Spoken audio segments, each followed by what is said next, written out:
come up the hill after a long walk in the sun. I'm not going to tell you what hill, but we come up a hill to this building behind me known as Overton House. I've got some information on it here and I'm going to tell you a little bit about its history. So Overton House is a 19th century country house and estate here in Scotland. It was built in the 1860s and at some point in the 1930s it was donated to the people of Western Bartonshire as a tribute, I suppose. It's been a maternity hospital and a convalescent home for soldiers too. Overton House is protected as a Category A listed building, so not knocking that down anytime soon. The original owner, his name was James White. In 1859, he was a retired lawyer and co-owner of the J&J White Chemical Works in Ruther Glen. He bought the Overton farm with the purpose of building a mansion there. He'd originally intended for it to be a country retreat and initially acquired 900 acres of land, but then later ended up getting 2,000 acres for whatever reason. Another thing don't tell you, well, this isn't even listed here, is that this bridge that we're on has a bit of a gloomy, folklore-y backstory, I suppose you could say. There's this kind of urban legend with how there's been instances of dogs climbing up onto the walls of the bridge and falling into the water and obviously passing away. And people have been thinking the dogs have been either doing it intentionally or there's other things. There's all sorts of things. People have said ghosts, magnetic fields, other stuff like that. We don't know. Well, it's only the yak and myself, the bear, today. The unicorn couldn't make it, sadly.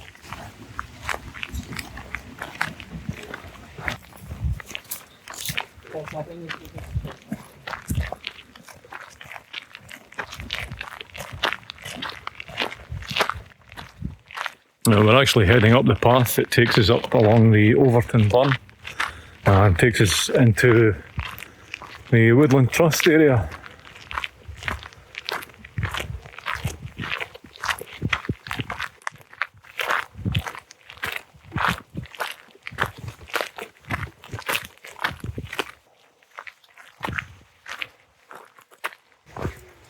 So we just took a wee turn off to the right, down a wee path, and although I've been up here every other month or so for years and years, because it's a place I used to like to walk, I've never been down this path before, and I suspect this will take us down to the bridge that you've just seen the yak giving you a little presentation on.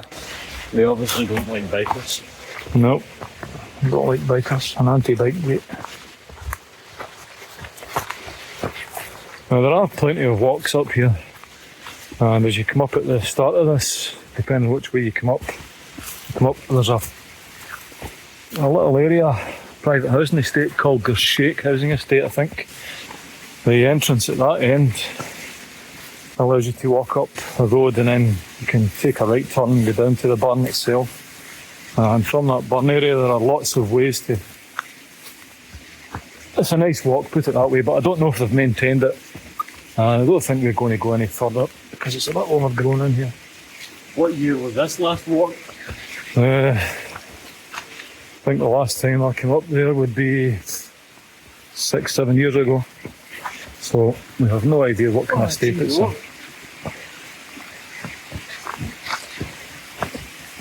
Well, there you go. Wow.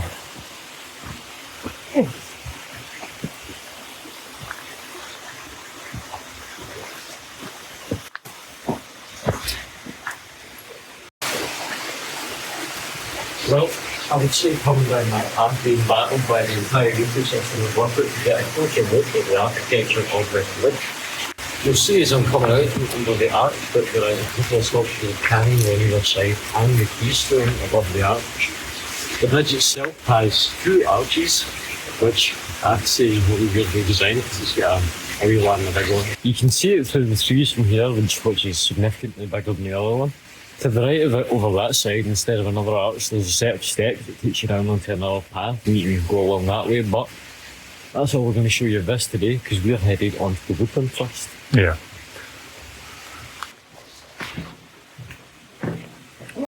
Well, we've just come back out again and we're heading back along the path up to the Woodland Trust area.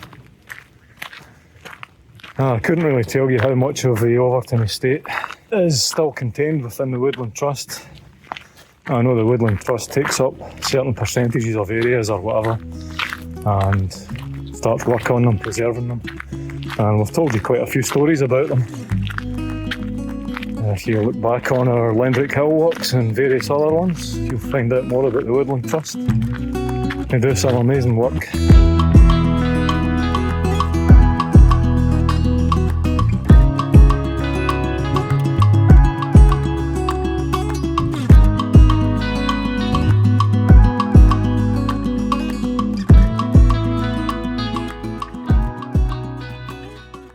Now this is actually part of the Kilpatrick Hills, and there are lots of walks up here. Lots of them. Most of them are quite gentle, but this particular one is gentle and it's got a bit more wildlife, because up on the top of the Kilpatrick Hills is a bit more flat, marshy forestry with there's a little bit of forestry, but it's mainly flat, marshy with a lot of reservoirs. But it's still pretty. You got a lot of amazing views from up there. And again, if you look, you can see it's signposted with 3 different routes. So, dare I say, you won't get lost. Unless you get eaten by the wildlife. The plants are absurd. Unless you get eaten by the wildlife. And the thing is, sometimes you might get lost, but it doesn't necessarily mean you're going to be lost for the whole day. Sometimes that's what adds to the adventure. Aye, well. You get a wee bit lost and you find something that you wouldn't normally find. Like there's a wee path going off to the left up there. We're not going to go up that one. I've got a rough idea where that goes to. And this one, it still continues on. We're taking this one. Now look at that. Now this is the kind of work that gets done up here. I have no idea who's done the work. Don't know whether it's the Woodland Trust or the local council or local council in conjunction with volunteer groups. But me, for one, I have to say that I'm so grateful for these things getting done, because it just makes your walk absolutely wonderful. Makes it convenient and allows you to get little views over burns and all sorts of stuff that you wouldn't normally get unless you jump or fall down into the burn or try to cross the burn and get yourself soaking wet. Even that can be fun, but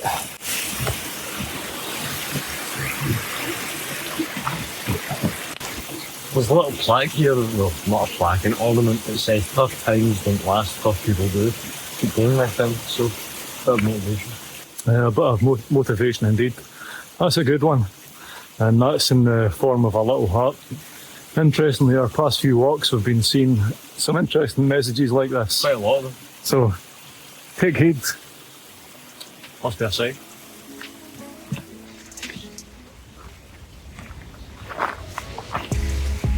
The section we've just come up to here, I can't remember if there are more than one carvings up here, but this particular carving, I remember, I think it was done by a local carpenter. His name is John Woodcock. If I'm wrong in that, I do apologise, John, and whoever it is that did it, I apologise to you as well, but I'm convinced, if I remember correctly, it was John Woodcock. And if you go over here, this is a little pond, and I have no idea what's in there other than the fact that I know it's a habitat for frogs. And you'll see frogs spawning and all sorts. And I think sometimes we've come up here and we've seen dragonflies, some of them quite big. And you might get a really strong sense of something really stinky when you come here as well. It's wild garlic, by the way.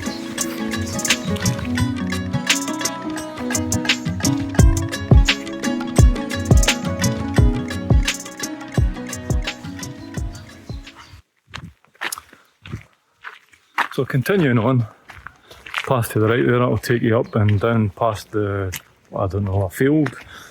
It's a nice walk through there as well, because it's like this, it's a nice path. And you've got views of the house itself, Overton House, views of the front of it.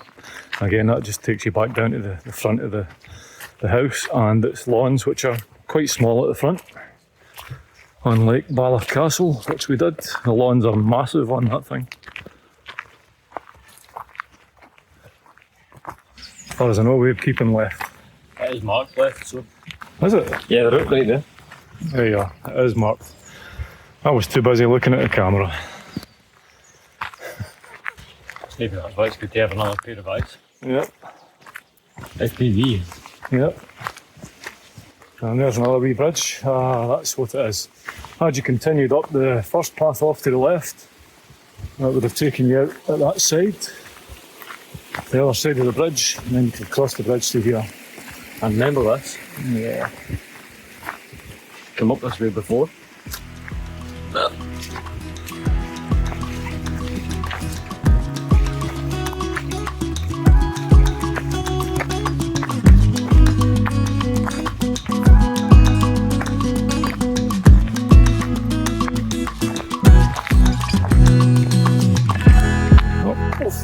Still smell garlic. You smell the garlic.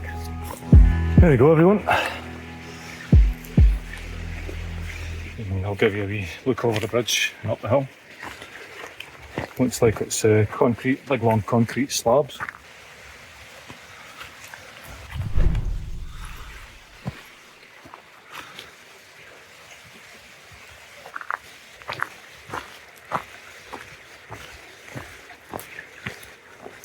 It's actually nice in here away from the sun because it's been very, very warm today. We get absolutely boiled when we come up here. At one point there, the shot felt as if it had just come out of the washing machine.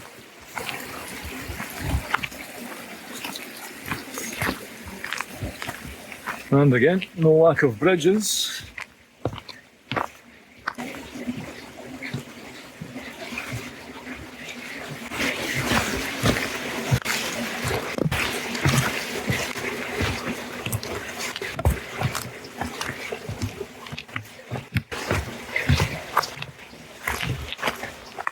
What have you seen? Plants are a bit depressed. Depressed plants. You better give them some serotonin. Plants and just said it before, I don't think so. They're alive, but they're not alive in that way. Now this is interesting because we've just crossed that other bridge and guess where we are? Back up onto the path that we went to the left in the first place.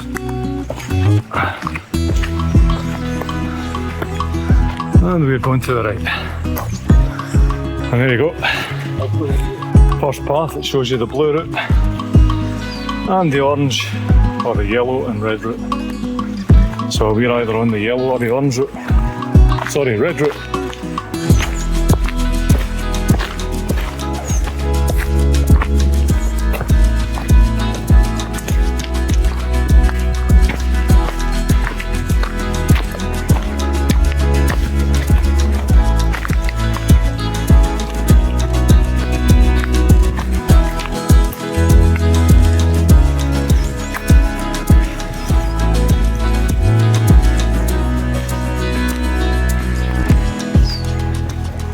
Here we go, we're on another bridge.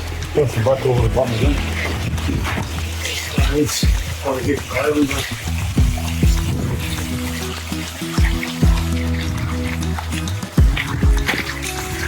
I wonder if anybody's camped up here. Looks like a good place to camp, doesn't it? Yeah, it does. A wee quiet night or two. But then a lot of people walk this way, so who knows, maybe better walking up the burn a wee bit more. Well, if you go up that way, then yeah. And again, to mention, whoever's done these steps, you just have to say thank you. Makes a difference to your cardiovascular health all the same. They're a bit steep.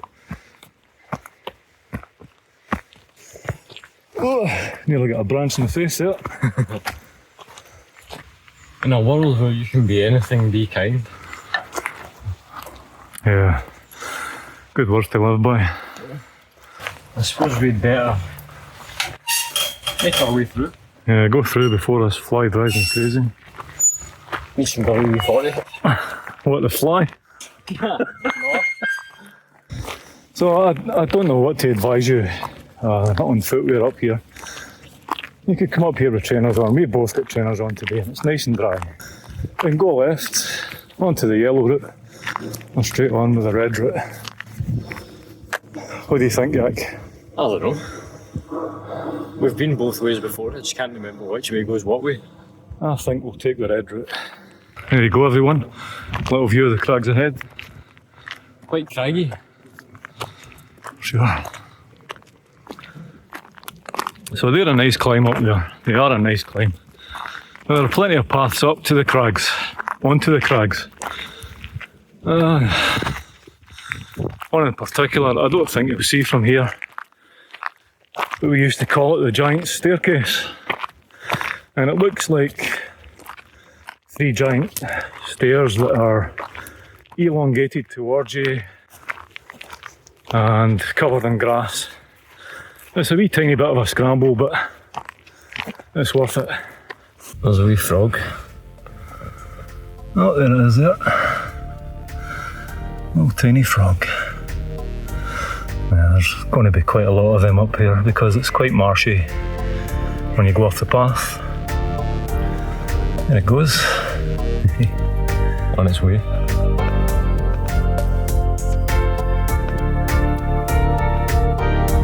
I always find it funny how frogs don't walk. Yeah, they jump. Oh, they just walk, they prove me wrong.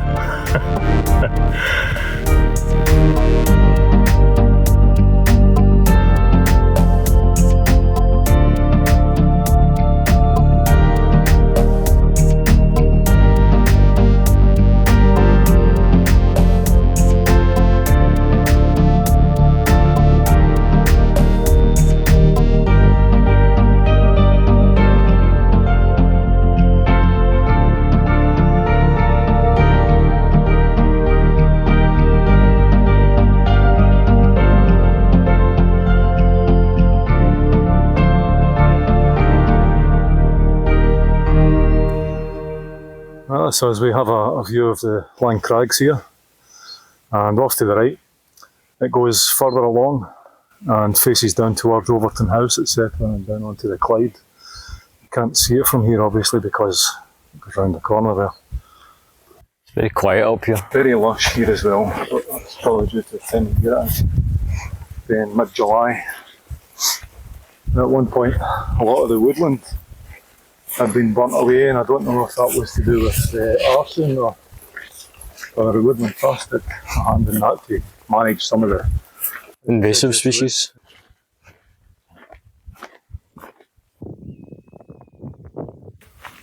Another signpost here marking the route listed as Blackburn and Donut Hill. I don't know why it's called the Donut to this day. Yeah, you got cracking views if you go up it, but be warned, it's quite marshy. Very marshy. But you will enjoy it, I guarantee that. Yeah. And you'll enjoy the Black Glen Reservoir. Oh, bench. Oh, we've just spotted a bench, so I guess what we're going to do, we're going to sit on the bench and have a little snack.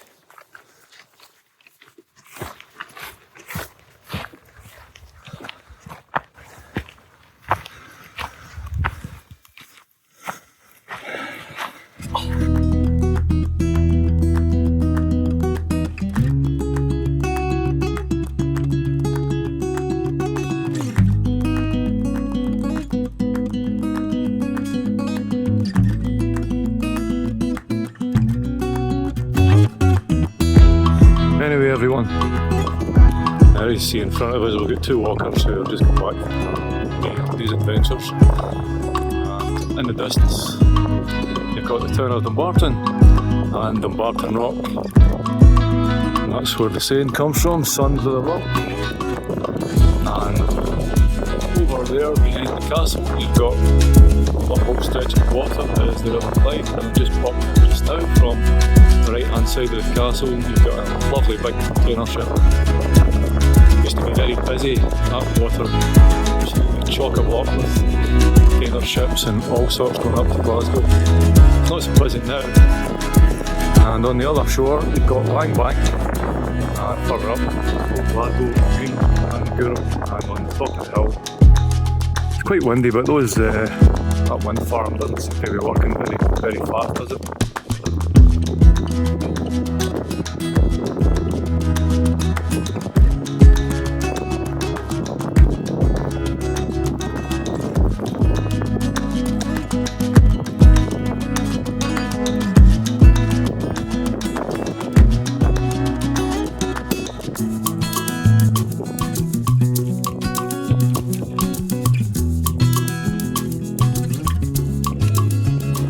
So we've come all the way up that hill and we've just come to another signpost and upstairs and way up. Now we're going to go up another wee bit higher and then we're going to walk along the bottom of Lang Crags on our way back down again. The sun is back to cook us as well. Yeah, for sure. It's pretty warm. Eyeballs have been nipping with the sweat pouring down into my eyes. Not very pleasant. Anyway, doesn't detract from the walk and the adventure. Nope.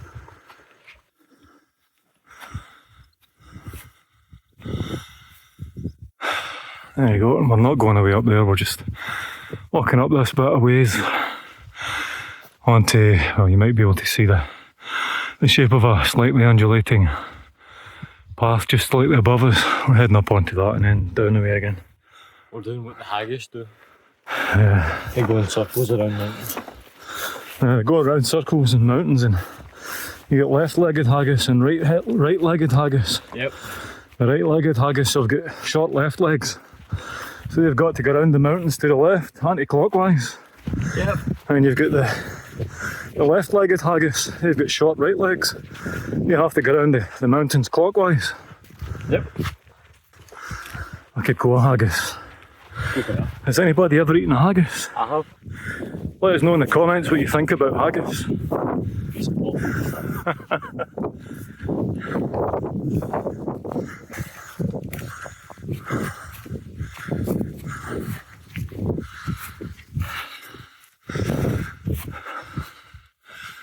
There you go. What sunglasses? Yeah, look at that for a view. And this for a view. Down there.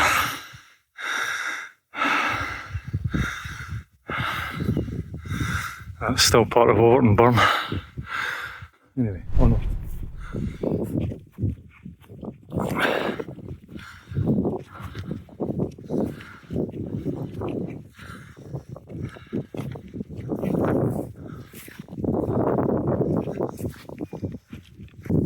You should see just behind me to the left there the peak of Ben Lomond. You can see a bit of Ptarmigan Ridge and probably some of the tourist route, even though you can't tell without the detail. And I would say it's a nice climb. That is a nice climb indeed.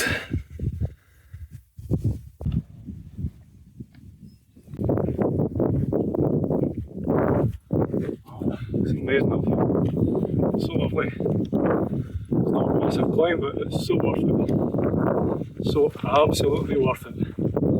Beautiful views of the crags. Beautiful views of the hills out into the highlands. Beautiful views right down the Clyde. Right down to the Clyde estuary. Beautiful. Absolutely beautiful. You can actually... There you go. You see a wee tiny bit of Gairloch, different Gairloch. It's Gairloch Head, a place called Gairloch Head, and jutting out into the firth of Clyde there is Gourock, and round behind that you can't see is actually Dunoon. Listen to how quiet it is up here. The odd squealing bird And the wind. in the wind, and a wee bit of tweeting from the smaller birds. The majority of them are down there in the woods. I'll just give you a view of some more of the crags. If you want to climb any of that, straight up, be my guest. That'd be good.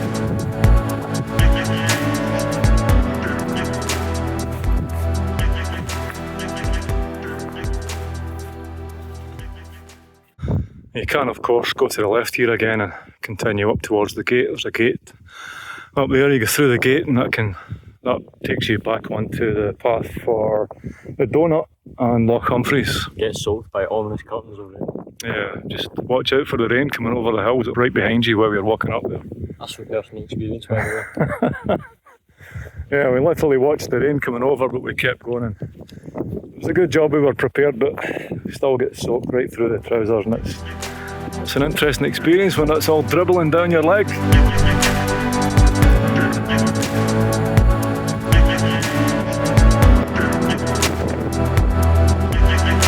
As we're coming down the path, just up a wee bit higher to the left.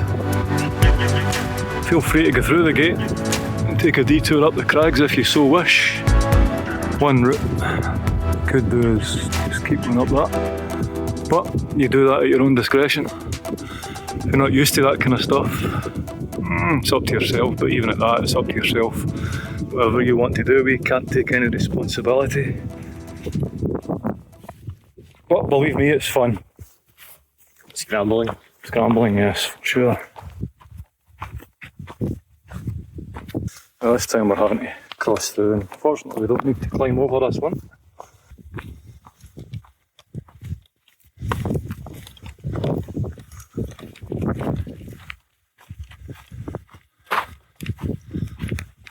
I thought we would give you a wee view of where we're leaving. We've been from way up there.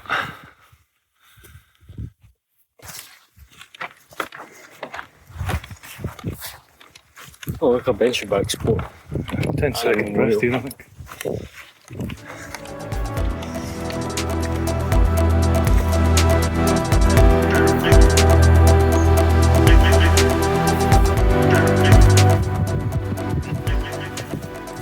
You should be able to see behind me the big massive missing chunk of hill over there. That is not natural, that was not created by natural erosion, that is actually a quarry. As far as I know, that quarry gets used by a company that I'm not going to name to collect stones, gravel, other things for roads and other such appliances.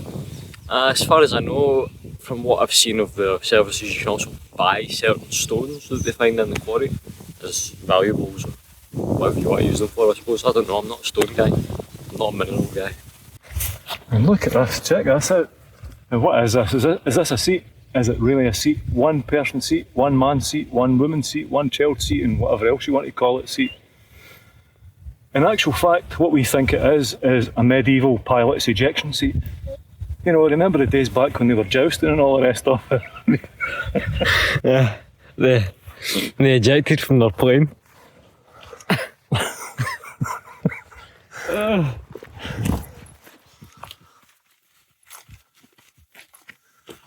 Well, we've come down quite a way, people. And not far to go now. It's beginning to get nice and relaxed again. Beautiful walk. So glad I did this again. It's been a long, long time.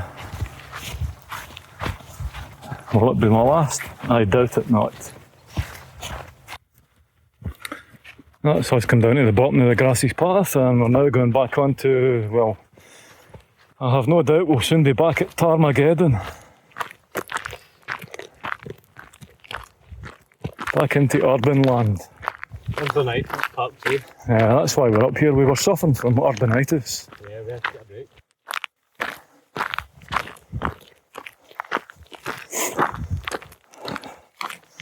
Right, almost at the end of this little walk, you come to, I don't know, T-junction or Y-junction, depending on what way you're looking at it. You go straight ahead or to your right. It'll take you back down into the area we come into in the first place, which takes you down to the pond. If you go left, it takes you down past a few other interesting structures. And you can also see where the Erling Macro lives. Are you talking about that stone wigwam down there? Yes. That's a myth, by the way, don't worry about that. Yes. That's why it's funny to joke about it. Would you look at that? That's two of those medieval pilots have come down and just left their seats lying there. That's been hundreds of years ago. Pretty responsible. Can you imagine what that must have been like, Yak? Oh, Flying in a medieval airplane with, what would they have wore? Chainmail? probably, yeah. How could they get up in the air with chainmail on? Too heavy. Or suits of armour? Air jousting? Full plate armour pilot. Too heavy to fly. I can feel spits of rain. Don't know why I said that with a French accent. The rain? Hey ho, I can see the toe. You can feel it too. Oh no! We never brought our jackets. Oh no. Right, let's get into that medieval wigwam. Quick. That looks like a stone wigwam. But it's not really a stone wigwam. We know what it is. We are not telling you what it is. What is that? The green portal and the purple portal? Oh, and the red portal. Looks like it. Mysterious portal. The wood tree portal. Some strange goings on up here, people.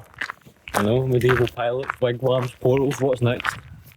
What are we going to investigate? Aye, let's go and Let's go see investigate. the wigwam.